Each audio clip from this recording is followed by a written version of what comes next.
el cual Mapu no crecía, no nacía un Pipipili, un espíritu antiguo, con ese cruzado, con ese trabajo, como lo es el rol de Machi.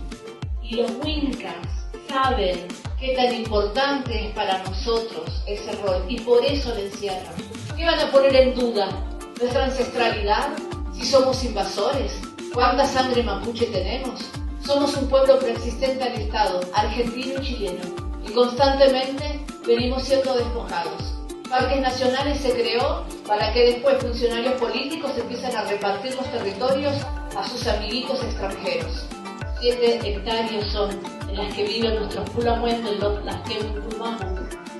7 hectáreas contra 900.000 de Benetton, contra 14.000 de Lewis, contra Burco, Sutton, Remers, Príncipe de Qatar. Esos son los verdaderos vecinos de los Lasquengo y Pulmapu. Basta de incoherencias. Empecemos a llamar las cosas por su nombre. Acá se le está respondiendo con balas de este gobierno nacional y popular a todos estos empresarios vecinos que rodean a los Lasquengo y Pulmapu.